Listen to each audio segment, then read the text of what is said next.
Good morning students, जय हिंद। मैं Vipin sir और जीविका केमिस्ट्री क्लासेस में आपका एक बार फिर से स्वागत है। हेलो स्टूडेंट्स, आप पढ़ रहे थे क्लास 11 चैप्टर फर्स्ट में। आप न्यूमेरिकल पार्ट 17 तक आप पढ़ चुके हैं। आज आप पार्ट 18 पढ़ने जा रहे हैं, जिसमें कि आपको प्रतिशत मात्रा संबंधी से पार्ट 17 में आपको मूलानुपाती सूत्र, अंश सूत्र और संरचना सूत्र के बारे में बताया गया था। इस टॉपिक से, इस विषय से रिलेटेड कुछ क्वेश्चंस हैं, न्यूमेरिकल्स हैं, जिसको इस टॉपिक में सॉल्व किया जाएगा।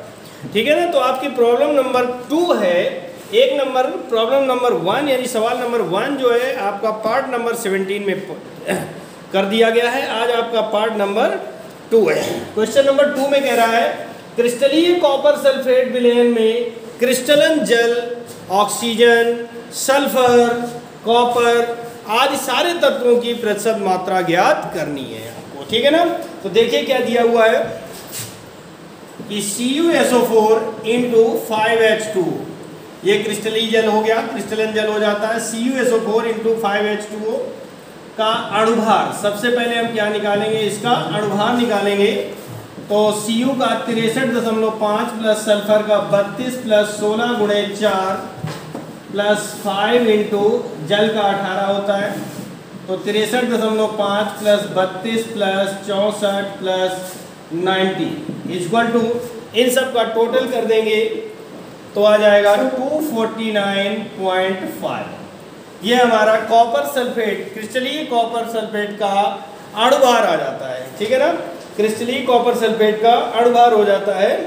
अब हम सीधे सीधे लगा देंगे क्या, Cu की प्रतिशत मात्रा। अब उसने कहा कॉपर की प्रतिशत मात्रा, तो Cu की प्रतिशत मात्रा बराबर, सूत्र क्या होता है, Cu का परमाणु भार। ठीक है ना। यानी तत्व का परमाणु भार इंटू 100 अपॉन यौगिक का अणुभार, ये हमारा फॉर्मूला होता है। तत्व का परमाणु भार है 63.5 गुणे 100 बटे 249.5, 5 से डिवाइड हो जाएगा। तो 5 एकम 5 और 5 दूनी 10, 5 सत्ते 35, ये हो जाएगा आपका 5 चौको 20, 5 नेम 45 और 5 नेम 45, 499। ठीक है ना। ये आपका आ जाएगा 499, जिसको आप भाग देंगे तो ये हो जाएगा 12,700 बटे 499। अब हम 499 का भाग देंगे 12,700 में, तो ये आपका डिवाइड होकर आ जाएगा 25.45%। 499 का भाग देना कुछ इस तरह से कर लीजिएगा, 12,700। ठीक है ना। इसका डिवाइड करेंगे तो आपका 25.45% आ जाएगा। इसके बाद हम लगा देते हैं सल्फर की प्रतिशत मात्रा। ठीक है ना। क्या लगा देते हैं, सल्फर की प्रतिशत मात्रा। देखिए जिस तत्व के प्रत्येक, कॉपर की निकाल चुके हैं हम, सल्फर की निकालना है, ऑक्सीजन की निकालना है और क्रिस्टलन जल की निकालना है। ठीक है। यहाँ पर चलते हैं तो सल्फर की प्रतिशत मात्रा है 32 गुणे 100 बटे 249.5। जीरो बढ़ा देंगे, दशमलव हटा देंगे, 5 से काटेंगे ये 200 हो जाएगा और ये आएगा 499। गुणा करेंगे तो 32 दूनी 64, 100 बटे 499। ठीक है ना। 499 का भाग जब हम 6400 में देंगे तो ये आ जाएगा 12.82%। ठीक है ना। 12.82% हो जाएगा। इतना आपने नोट कर लिया, और नोट कर ले या स्क्रीनशॉट ले सकते हैं। इसके आगे करने के लिए अभी मैं इसको साफ कर रहा हूं।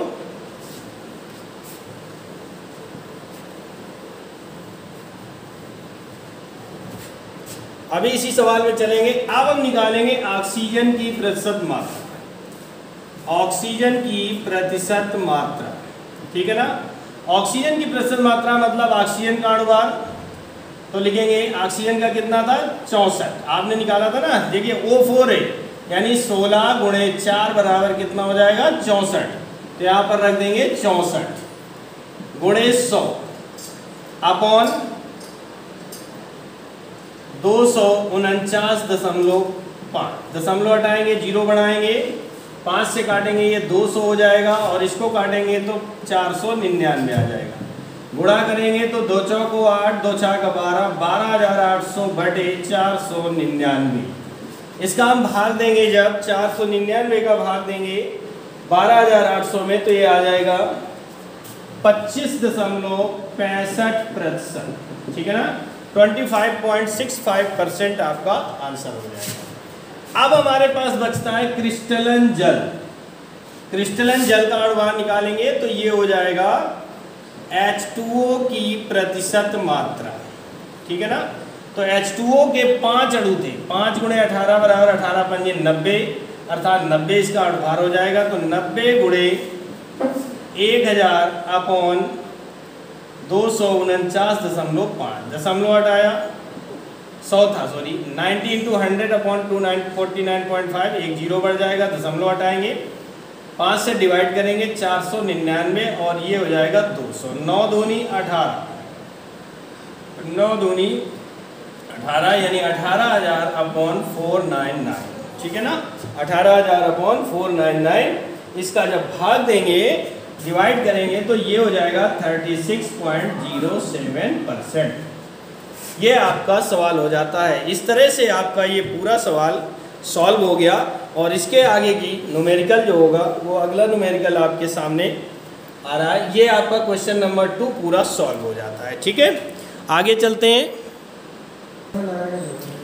देखिए भाई, क्वेश्चन नंबर 3 आपका है कैल्शियम कार्बोनेट में प्रत्येक तत्व की प्रतिशत मात्रा ज्ञात कीजिए। कैल्शियम कार्बोनेट में प्रत्येक तत्व की प्रतिशत मात्रा ज्ञात कीजिए। तो देखिए हम लोग क्या करते हैं, कैल्शियम कार्बोनेट सूत्र होता है CaCO3 का अणुभार निकालेंगे। सबसे पहले हमें CaCO3 का अणुभार चाहिए। Ca का परमाणु भार होता है 40, कार्बन का 12, ऑक्सीजन का 16 × 3, तो 40 + 12 + 48 बराबर हो जाएगा 100। ठीक है ना, यौगिक का अणुभार कितना आ गया, 100 आ जाता है यौगिक का अणुभार। आगे जब हम चलते हैं तो लिखेंगे क्या, Ca की प्रतिशत मात्रा बराबर क्या हो जाएगा, Ca का परमाणु भार गुणे 100 अपॉन यौगिक का अणुभार। ठीक है, तो Ca की प्रतिशत मात्रा है हमारे पास 40 × 100 बट यौगिक का अणुभार भी है, 100 से 100 कट जाएगा, ये आपका 40% हो जाएगा। ठीक है ना, अब लगा देंगे हम कार्बन की प्रतिशत मात्रा। तो सूत्र ऐसा ही होगा, कार्बन का परमाणु भार, तो हम डायरेक्ट रख दे रहे हैं कार्बन की परमाणु भार गुणे 100 बटे 100, तो 100 से 100 कैंसिल हो जाएगा, 12% आ जाएगा। ठीक है ना, अब आप लगाएंगे ऑक्सीजन की प्रतिशत मात्रा। तो ऑक्सीजन का परमाणु भार कितना है, 48 है। ये देखिए ऑक्सीजन का परमाणु भार 48 है, तो 48 × 100 अपॉन 100 यौगिक की मात्रा, यौगिक का अणुभार 100 है, तो 100 से 100 कैंसिल हो जाएगा, 48% आ जाएगा। ठीक है ना, इस तरह से आपका सवाल नंबर 3 कंप्लीट हो जाता है। आप इसे नोट कर लीजिए और सॉल्व कर लीजिए। अब हम चलेंगे क्वेश्चन नंबर 4 पर। क्वेश्चन नंबर 4 पर चलिए सवाल नंबर 4 देखते हैं। कह रहा K2CO3 यानी पोटेशियम कार्बोनेट में प्रत्येक तत्व की प्रतिशत मात्रा ज्ञात कीजिए। आपका सवाल है पोटेशियम कार्बोनेट में प्रत्येक तत्व की प्रतिशत मात्रा ज्ञात कीजिए। तो देखो भैया, सबसे पहले हमें K2CO3 का अणुभार निकालना होगा। क्या निकालना होगा, अणुभार। तो K का होता है 39 परमाणु भार गुणे 2 प्लस कार्बन 12 प्लस 16 गुणे 3, ये हो जाएगा 78 प्लस 12 प्लस 48 और इन सब का टोटल आ जाएगा 138, यानी पोटेशियम कार्बोनेट का अणुभार हो गया 138। इसके आगे चलते हैं तो हम लिखेंगे K की यानी पोटेशियम की प्रतिशत मात्रा। तो पोटेशियम का परमाणु भार लगा देंगे, कितना है भाई 78 आया है, गुणे 100 बटे 138 यानी यौगिक का अणुभार। सूत्र हमारा होता है, क्या होता है, तत्व की प्रतिशत मात्रा, ये हमारा फॉर्मूला है। ठीक है ना, बराबर तत्व का परमाणु भार गुणे 100 अपॉन यौगिक का अणुभार, ये हमारा फॉर्मूला। अब हम इसमें डायरेक्ट रख देते हैं तो 78 आपका ये 2 से कट जाएगा और काटे बिना, क्योंकि कोई मतलब नहीं है, ये 7800 हो जाएगा। 1/38 गुणा कर देंगे और इसका हम 138 का जब हम भाग देंगे तो हमारा जो आंसर है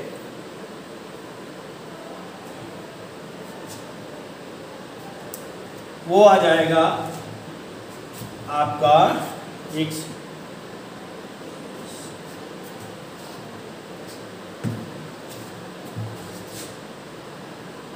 6 से कट जाएगा, 6 एकम 6 और 6 तिया 18 1300 और 6 दूनी 12 और 6 तिया 18 1300 बटे 23 बराबर आ जाएगा 56.52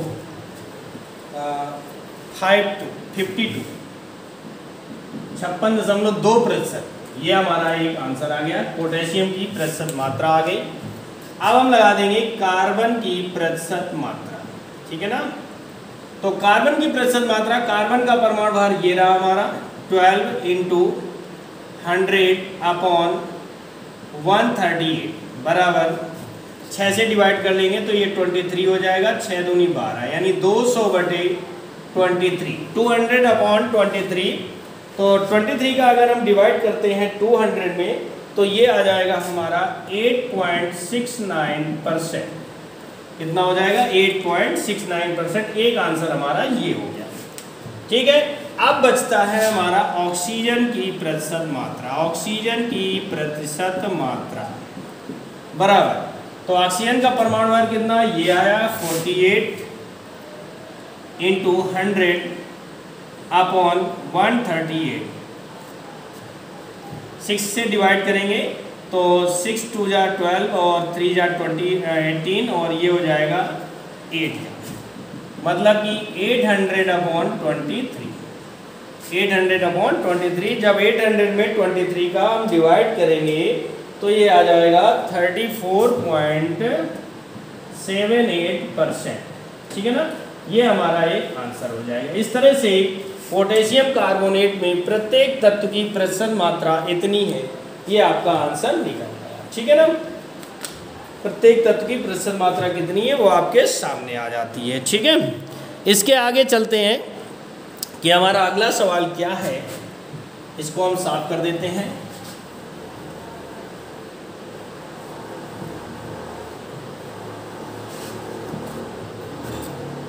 सवाल नंबर 5 हमारा क्या कह रहा है? सवाल नंबर 5 है KMnO4 में प्रत्येक तत्व की प्रतिशत मात्रा ज्ञात की, ठीक है ना। सवाल हो गया हमारा KMnO4 यानी पोटेशियम परमैंगनेट।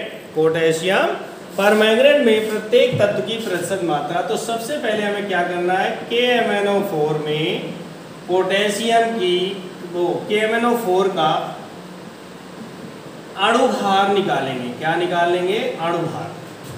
तो K का होता है 39 प्लस Mn का 55 प्लस 16 इंटू 4 बराबर हो जाएगा 39 प्लस 55 प्लस 64 इक्वल टू आ जाएगा 158। 158 हमारा अणुभार आ जाता है यौगिक का, ठीक है ना। अब हम लिखते हैं यहाँ पर, क्या लिखेंगे? पोटेशियम की प्रतिशत मात्रा बराबर क्या हो जाएगा? जो सवाल सूत्र कहता है कि पोटेशियम का अणुभार यानी 39 इंटू 100 यौगिक का अणुभार यानी 158 हो जाएगा। अब इसको हम सॉल्व करें तो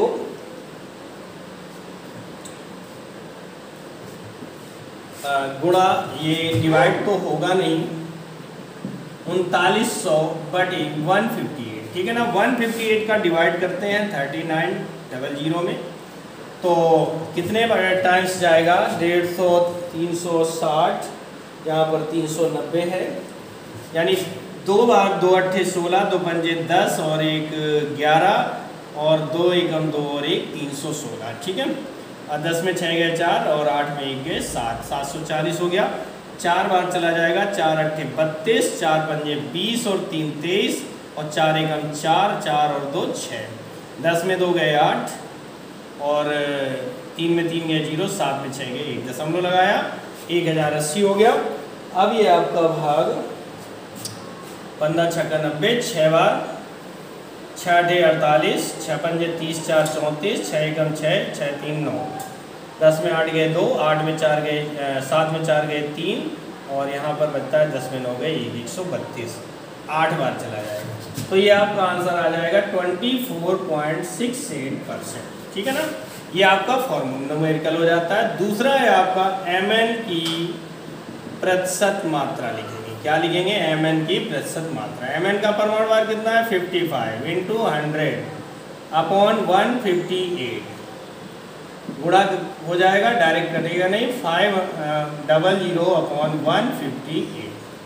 158 का डिवाइड कर लेंगे कितने में? 5500 में। जब हम इसका डिवाइड करेंगे तो 3 बार चला जाएगा, 3 8 24, 3 5 15 और 2 17 और 3 एकम 3, 3 और 1 4, 10 में 4 गए 6 और इधर 14 में 7 गए 7, जीरो उतार लिया। अब 15 चौको 60, 4 8 32, 4 पंजे 20 और 3 23 और 4 एकम 4 2 6, 632, 10 में 2 गए 8 और इधर 5 में 3 गए 2 और 7 में 6 गए 128 बचता है। और जीरो उतार लेंगे, नहीं सॉरी दशमलव लगाएंगे, जीरो बढ़ाएंगे। अब आपका 8 बार समथिंग चला जाएगा, 8 8 64, 8 5 40, 40 और 4 44, सॉरी 46 और 8 एकम 8, 8 4 12, 12 10 में 4 गए 6 और 7 में 6 गए 360 2। तो ये आपका आ जाएगा 34.82%। ये आपका आंसर हो जाएगा। आगे है आपका अगला सवाल है, इसी में ऑक्सीजन की प्रतिशत मात्रा बराबर हो जाएगा। ऑक्सीजन की प्रतिशत मात्रा 64 इंटू 100 अपॉन 158, गुणा करेंगे तो 64 100 अपॉन 158। ठीक है ना, इसका हम डिवाइड करेंगे 158 का 6400 में, तो आपका जो आंसर है वो हो जाएगा, भाग दे देते हैं, 158 का डिवाइड करेंगे 6400 में, तो 4 बार ले लेते हैं, 4 8 32, 4 पंजे 20, 4 8 32, 4 पंजे 20 और 3 23 और 4 एकम 4 2 6, 10 में 2 गए 8, जीरो, भाग में जाने पर गिनती लगाएंगे, दशमलव 800 हो जाएगा। 5 बार चला जाएगा, 5 8 40, 5 25 और 4 29 और 5 एकम 5 2 790, 0 10 92। ये आपका आ जाएगा 40.5%। ठीक है ना, 40.5%। ये आपके आंसर हो जाएंगे। एक आंसर ये है, एक ये है, ये तीनों की प्रतिशत मात्रा हो गई।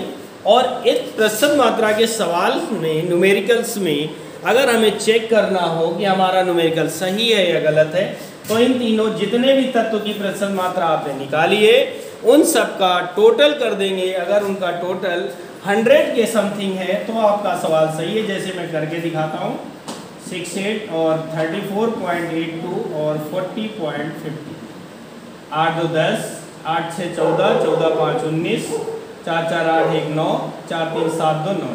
ये आपका सवाल सही माना जाएगा, 900 के समथिंग है। ठीक है ना, तो इस तरह से आपके ये 5 सवाल हो गए। इसके आगे के न्यूमेरिकल्स आज के इस वीडियो में इतना ही। आगे के न्यूमेरिकल्स अगले पार्ट में आएंगे। तब तक के लिए नमस्कार, जय हिंद।